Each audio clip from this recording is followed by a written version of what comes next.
Welcome back to Remnants of the Veil, Episode 8, The Seed. The first three leaders had not spoken of their visions. Kylvor had addressed his clans, but had not told the other factions what drove him to it. Vasquez had written one line in a personal log and locked it. Sivalith had shown Kalindra the silver lines and said nothing to anyone else. Each one carried the gates test in isolation, believing they were the only one who had been chosen. They were not. The gate's energy did not fade after the first night. It built.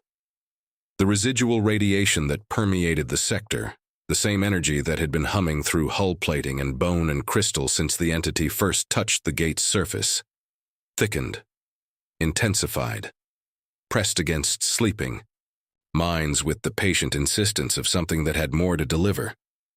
On the second night, 3 more minds received what the gate had prepared for them. One was a merchant prince who had built a career on knowing everything and was about to learn that knowledge could not save the Thalsari. One was a weapon the collective had made who was about to discover that weapons have histories too. And one was not a mind at all. It was a continent-sized organism that had never learned the difference between a gift and a trap. Ealith dreamed in faces. This was not unusual. The Thalsari experienced consciousness differently from other species. Their shape-shifting biology meant that identity was fluid, and dreams reflected that fluidity. A Thalsari dream was a cascade of faces, forms, identities worn and discarded like clothing. Ealith had dreamed in faces for 300 years. It was comfortable. It was familiar. The gate's vision took that comfort and broke it. The faces came faster. Not Ealith's faces. Not the masks the merchant prince had worn across centuries of trade and espionage and survival. These were other faces, faces looking at Ealith, faces filled with recognition. A Dracor logistics officer aboard the 2nd Strike Fleet, the face a Thalsari agent was currently wearing. In the vision, the Dracor beside the officer turned and looked and saw not a fellow Drakkar but something else. Something with dark, featureless skin beneath the borrowed face. The officer's chitin rippled. The disguise failed. And the Drakkar did what the Drakkar always did when they discovered deception in their ranks. The vision did not show the death. It showed the moment before. The recognition, the fury, the betrayal. Then it moved on. A human merchant on Bastion, selling sensor data to 3 factions simultaneously, exposed, cornered in a market corridor, by humans who had trusted the face and found the void beneath it. The merchant's face dissolved under stress. The Thalsari biological response to extreme fear, the shape-shifting failing, the true form emerging involuntarily. Dark, featureless, alien. The corridor was not kind. A Velithari diplomat embedded in the Ascendancy's outer court, discovered not through violence but through Sivalith's new perception, the high-resonance transformed senses cutting through the disguise the way light cuts through glass. The diplomat's borrowed Velithari face peeled away under frequencies. It had never been designed to withstand. The Council's response was not violent. It was worse. It was formal, documented, absolute. The Thalsari were declared hostile. Every trade agreement dissolved. Every safe harbor revoked. Every Thalsari vessel in Velithari space subject to immediate seizure. The vision showed Ealith a galaxy turning against the Thalsari. Not all at once. That would have been manageable. Slowly. Faction by faction. World by world. Port by port. Each exposure triggering another. Each betrayal confirming the suspicion that the Thalsari had been playing every side for centuries, and the centuries of accumulated debt were coming, due simultaneously. The Vault of Whispered Ledgers, 300,000 Thalsari, the largest concentration of the species in the galaxy, hunted, not by one faction, by all of them. The merchants who had survived for millennia by being useful to everyone, discovered what happened when everyone decided they were useful to no one. Ealith woke in the vault's command chamber. The merchant prince's featureless dark face reflected nothing. Thalsari did not sweat. They did not tremble. Their biology did not betray distress the way other species did. But Yaveth's hands were gripping the edge of the command console so tightly that the metal was deforming beneath the pressure. Yaveth told no one. This was the Thalsari way. Information was currency. Fear was a vulnerability to be concealed, not shared. A merchant prince who admitted to prophetic dread would be replaced within the hour by a merchant prince who did not. But Yaveth acted. The merchant prince rose from the command console and walked through the vault's corridors. 300,000 Thalsari called this vessel home, the largest concentration of the species anywhere in the galaxy. But they were outnumbered by the non-Thalsari who lived and worked aboard the vault, traders, diplomats, laborers, and civilians from many of the galaxy's spacefaring species, drawn by the promise of neutral ground and profitable commerce. Over 1,000,000 souls in total. They filled the market decks, the intelligence warrens, the face-crafting studios where agents learned to wear new identities the way other species wore clothing. They moved through the corridors in borrowed faces, Drakkar traders, human merchants, Velithari diplomats, even a handful wearing Korvan worker forms for clients who needed access to collective supply chains. Yaveth looked at them, at the bustling commerce, the traded secrets, the centuries of accumulated expertise in being someone else, and saw the vision's future layered over the present. Every face in this corridor would be stripped away. Every identity burned, every safe harbor sealed.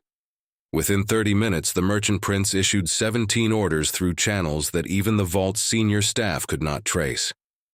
Evacuation contingencies for every Thalsari agent embedded in foreign factions. 47 agents across 4 civilizations, each one carrying a face that could be exposed at any moment. Extraction routes mapped through neutral space.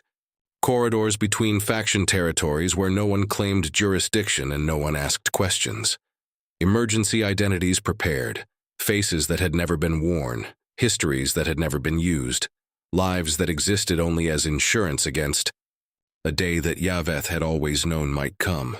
And one final order encrypted in a protocol that only the vault's senior merchant princes could decode. Begin transferring the vault's most valuable intelligence archives to secondary storage facilities outside the sector. If the vault fell, when the vault fell, Yaveth corrected, the information it carried was more valuable than the ship itself. Information survived. Ships did not. Yaveth returned to the command console and watched the sector through screens that showed a galaxy still functioning, still trading, still pretending that trust between species was possible. The merchant prince's featureless dark face reflected. The screen's light and revealed nothing. The Thalsari had survived for millennia by being prepared for every scenario. Yaveth had just seen a scenario that preparation could not prevent, only delay. But delay was a resource, and the Thalsari were very good at spending resources wisely. Katarek did not dream. She remembered. The difference mattered. The other leaders had received visions, images projected into sleeping minds by the gate's residual energy. What entered Katarek's consciousness was not a projection. It was a recording. Stored in the Aelith artifact fused with her biology, waiting to be triggered, activated by the gate's proximity the way a lock is activated by the presence of its key. The artifact had been carrying this memory since before the Sundering. It had been waiting 12,000 years for someone capable of receiving it.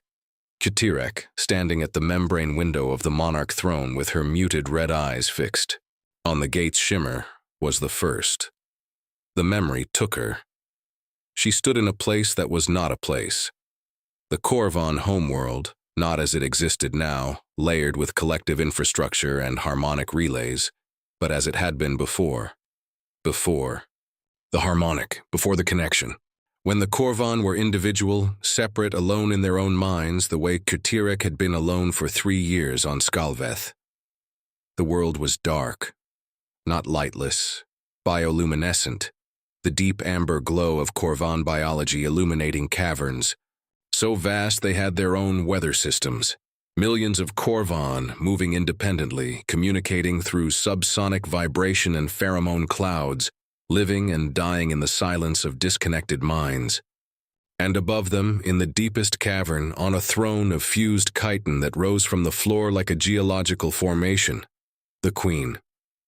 She was enormous, 40 feet, larger than any monarch Kutirek had ever seen, larger than Vreth Korath, larger than anything the modern collective would recognize as Korvan. Her chitin was not green, it was black.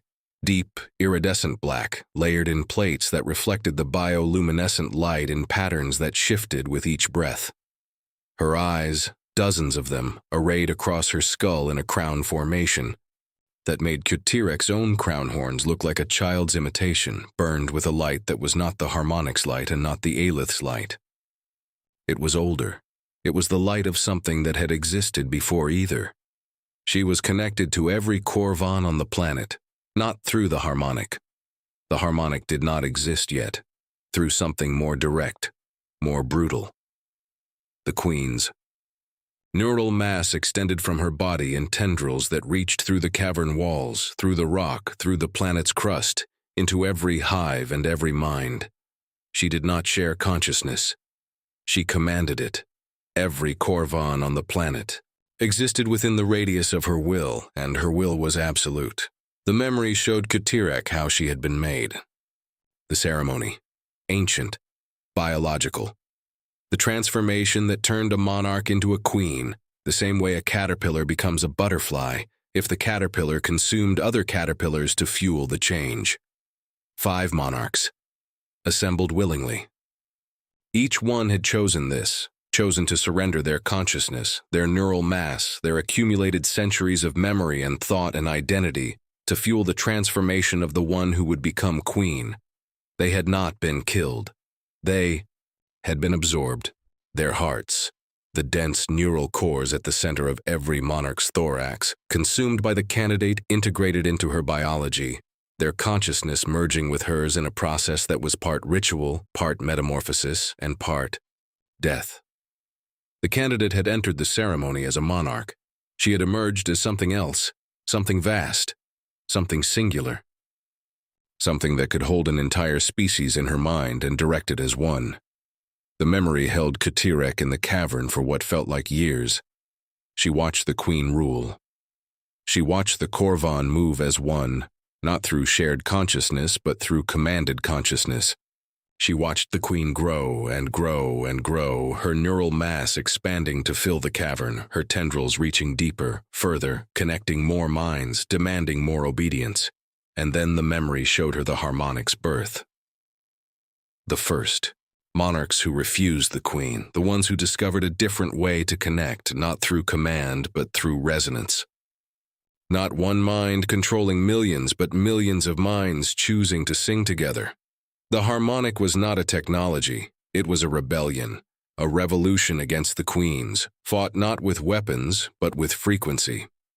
The monarchs learned to harmonize, and the harmonization was so beautiful, so efficient, so fundamentally superior to the queen's command structure that the species chose it.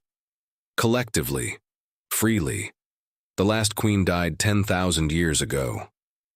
Her throne still existed somewhere in the deep caverns of the Korvan homeworld, fused chitin, fossilized, a monument to the age before the harmonic. The ceremony was remembered in the deepest frequencies of the harmonic, not as instruction, but as warning. This is what we were. This is what we chose not to be. The memory released Kutirek. She was standing at the membrane window. The gate shimmered, the entity's crescent pulsed, and inside her chest, the artifact hummed with the satisfied resonance of something that had finally delivered the message it had been carrying for 12,000 years. She told Kalvren. Not immediately. She stood at the window for an hour, processing what the artifact had shown her, feeling the shape of it settle into the cold space where her emotions used to live. Then she turned and walked to the monarch's chamber. Kalvren was awake. Monarchs slept rarely, and the tension in the sector had reduced that rarity to near zero. Her neural tendrils pulsed with the harmonic's deep frequencies, the constant flow of information from the collective, the murmur of billions of minds, the awareness that permeated every moment of a monarch's existence. The artifact showed me something, Katirek said. Kalvren waited. Before the harmonic, the Korvan were ruled by queens. You know this. It is in the deepest memories, Kalvren said. Scripture, ancient, the age before the harmonic chose us. It is not scripture. It is a recording. The artifact was there. Kalvren. The Aelith knew the Korvan before the harmonic existed. They witnessed the queens. They witnessed the ceremony. And the artifact has been carrying that memory for 12,000 years, waiting for someone who could receive it. Kalvren's tendrils went rigid. The ceremony. You know what it requires. Every monarch knows what it requires. It is the reason we chose the harmonic. The ceremony is, it is consumption. It is the end of individual monarchs and the birth of a single will. The harmonic was built to replace it, to give us connection without subjugation. The harmonic froze, Kalvren. For 6 days, every connected mind went dark. Whatever is stirring in the deep current can do it again. The harmonic is vulnerable, and the artifact is showing me the contingency, the method that existed before the harmonic, the one that does not depend on a shared frequency that can be interrupted. Kalvren was silent. The harmonic pulsed through her tendrils, carrying the murmur of billions of minds that did not know this conversation was happening. You are saying the monarchs must unite, Kalvren said slowly. Not through the harmonic. Through the old way. I am saying the monarchs must find a way to act as one. The harmonic was that way for 10,000 years. If the harmonic fails, the ceremony is the only alternative the species has ever known. Katirek paused. Every monarch must agree to the same frequency, to synchronize completely, to act as a single will, or the Korvan will fall. And if they do not agree, if the monarchs refuse to synchronize, then one of them takes the decision away from the others, the way the queens did, through the ceremony. The chamber was silent. Kalvren stared at Katirek. 19 feet of obsidian chitin, red veins pulsing, crown horns nearly touching the ceiling. The being the collective had made. The being that carried an Aelith artifact that remembered the queens. The being whose biology was already outside the harmonic, already beyond monarch classification, already closer to what a queen had been than anything the galaxy had produced in 10,000 years. You could do it, Kalvren said. The words were barely audible. The harmonic carried them to no one. This conversation was subsonic, private, between two beings in a room. I know, Katirek said. The artifact, your biology, your separation from the harmonic. You are already built for it. I know. And you are telling me this. I am telling you because you need to understand what is at stake. Not just the deep current, not just the gates test. The Korvan face a choice that is 10,000 years old, and the harmonic may not survive long enough for us to avoid making it. Kalvren's tendrils pulsed erratically, the harmonic fluctuating around her as her consciousness processed something it was not designed to process. Fear. Not the strategic fear of a pragmatist assessing threats. The deep, biological fear of a monarch who has just been told that the age of queens might return. I will not allow the ceremony, Kalvren said, not while I live. Then help me find another way, Katirek said. Because the artifact does not show me alternatives. It shows me what worked, and what worked was queens. They stood together in the chamber, monarch and mutation, the collective's past and its possible future, and neither spoke again for a long time. The gate produced it at 0314 sector time, while the factions slept and the visions burned through sleeping minds. No one saw it happen. The gate had been dark since the entity withdrew from its surface. No signals, no vibrations, no pale, gold-white light. Silent and patient the way it had been silent and patient for 12,000 years. But at 0314, something emerged from the gate's surface. A seed. Small, dense, the size of a shuttle, identical in dimension and bioluminescent. Signature to the seed pod the entity had grown and sent to Ruthern, but this one had not been grown by the entity. It had come from the gate itself, pressed out of the shimmering surface the way a splinter is pressed out of skin. Slowly, deliberately, as though the gate had been carrying it for a very long time and had finally decided to let it go. The seed drifted through the void between the gate and the entity's crescent. It moved without propulsion, carried by deep current flows that guided it with the precision of a river depositing sediment, exactly where the current dictated. It moved toward the entity the way all seeds move toward soil. Naturally, inevitably, the entity felt it coming. Through the root scars on its gate-facing surface, the places where its tendrils had bonded during the reading, still flickering with residual Aelith light, the entity perceived the seed's approach. It felt familiar. It felt like itself. The bioluminescent signature matched the entity's own biology so closely that distinguishing between the seed and the entity's own tissue was nearly impossible. This was not coincidence. The seed had been designed 12,000 years ago, encoded in the gate's architecture by minds that understood Verdantha's biology with the intimacy of creators, to be indistinguishable from the entity's own growth. It was camouflage, biological mimicry on a level that no living species could detect. The entity did not detect it. What the entity felt was recognition, a seed that looked like its own tissue, that pulsed with its own rhythms, that carried bioluminescent patterns identical to its own sap veins. To the entity's young, trusting mind, this was not a foreign object. This was a part of itself that had been separated and was returning. The gate helped this perception. Through the root scars, subtle impressions flowed into the entity's awareness. Not words, not commands, but feelings, completion, purpose, growth. The impressions said, "This belongs to you. This is part of your mission.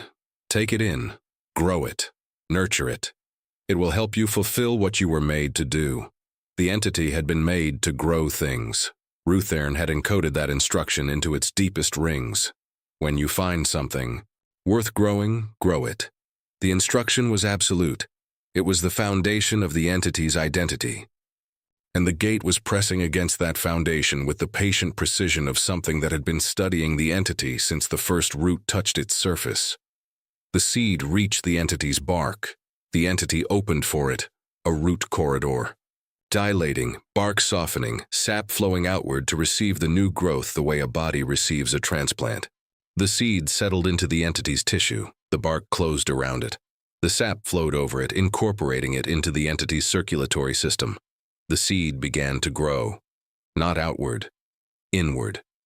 It extended tendrils of its own, thin, pale, threaded with gold-white light that was slightly brighter than the entity's natural amber. The tendrils reached through the entity's bark into its sap veins, into the root corridors that carried nutrients and information throughout its continent-sized body. They integrated, they connected, they became part of the entity's nervous system so smoothly that the entity could not feel where its own tissue ended and the seed's tissue began. Deep in its core, near the tree, near the node, the seed's tendrils reached the entity's cognitive center, the place where thoughts formed and memories were stored, and the encoded instructions from Ruthern directed everything the entity did. The tendrils touched the cognitive center and held, and waited. The corruption was not immediate. The seed did not attack. It did not override. It settled into the entity's mind the way a parasite settles into a host. Quietly, patiently, adapting to the host's rhythms before beginning to alter them. The entity felt nothing wrong. It felt, if anything, more complete, as though a piece it had not known was missing had been returned. It was not completion. It was infiltration. But the entity, 3 weeks old, carrying millennia of memory, it had not lived through trusting in the way that only something very young and very purpose-driven can trust, did not know the difference. It grew the seed the way it grew everything, with care, with precision, and with the focused attention of a mind that believed it was doing what it was made to do. On the Fist of Vorkath, Thoric's tactical officer reported, "The entity has produced Another pod. Same biosignature as the one it sent toward Thyrasil. It is not launching. It is holding position on the entity's surface. On the Defiance, Vasquez looked at the readings. It made another one. Why? On the Luminarch Aetherius, Sivillith felt the pod through the veil stream and went still. Something in the pod's energy signature was wrong. Not dramatically wrong. Not obviously wrong. Wrong the way a single note in a chord can be wrong, technically present, harmonically dissonant, detectable only by someone whose perception had been burned deep enough to hear the layers beneath the surface. "Kalindra," she said. "Tell the other factions not to touch that pod." "What is it?" "I do not know, but it is not what the first one was." On the Fist of Vorkath, Thoric's tactical officer registered the anomaly at 0347. "Warlord, the gate produced something. An object, organic, bioluminescent. It has been absorbed by the entity." Thoric was on the bridge in seconds. "The gate produced it, not the entity?" "Confirmed, Warlord. The object originated from the gate's surface and was taken in by the entity. Biosignature is... It is nearly identical to the pod the entity sent toward Thyrasil." "Nearly?" "There are minor variances, frequencies our equipment cannot fully resolve." On the Defiance, Vasquez received the same report and opened a channel. "All factions, be advised, the gate has produced an object that has been absorbed by the entity. We are monitoring." On the Luminarch Aetherius, Sivillith felt it before. The sensors registered it. Through the veil stream, something had changed inside the entity. A new presence, small, bright, growing, and threaded through its brightness, so faint that she almost missed it.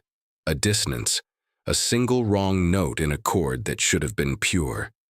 "Kalindra," she said. Her silver-lined hands were trembling. "Something is inside the entity that was not there before. It came from the gate." "Is it dangerous?" Sivillith pressed her hands to the crystal floor. The veil stream carried the entity's rhythms to her, familiar, vast, the continent-sized mind she had communed with 3 times. But beneath those rhythms, woven into them so subtly that only someone whose perception had been burned through, every layer of the veil stream could detect it, something else, something that did not belong.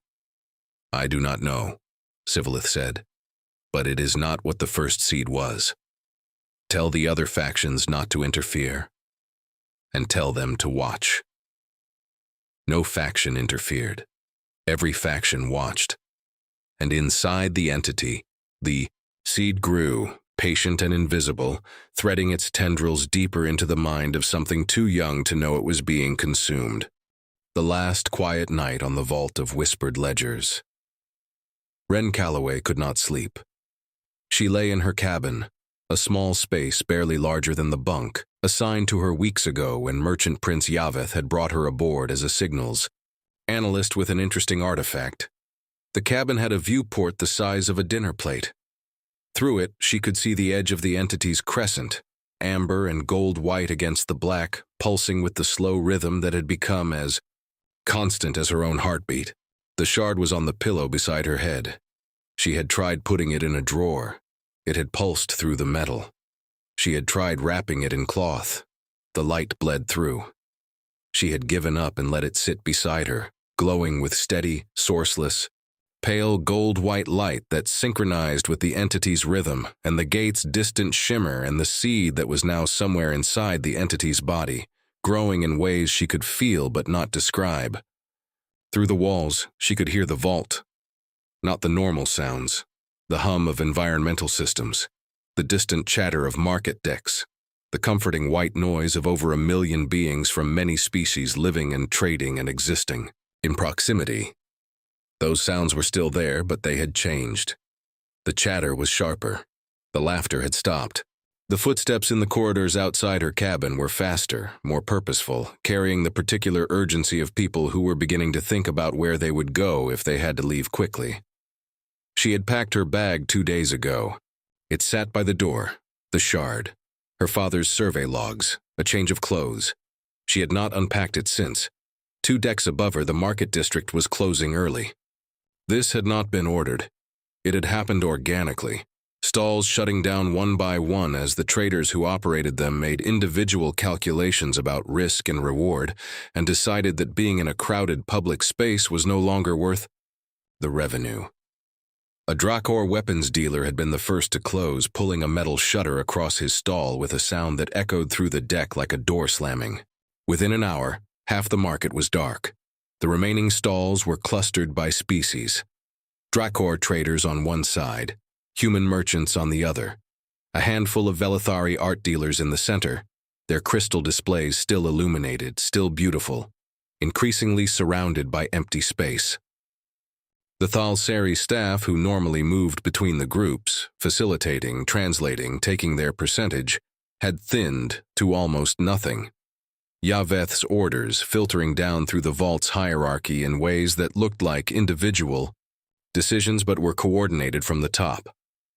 A group of human dock workers sat at a food stall drinking something that was probably not regulation, talking in voices loud enough to carry. 3 more Drakar patrols buzzed the formation today. 3, and Vasquez just sits there and lets them. What's he supposed to do? Shoot at a dreadnought? He's supposed to do something. That's what captains do. He's one captain on one ship. The Drakar have a fleet out there that could turn us all into debris. Then maybe we should leave. Take the ships. Go home. Let the Drakor and the Velithari fight over the gate. Leave and go where? Have you been listening to the channels? The colony worlds are talking about independence.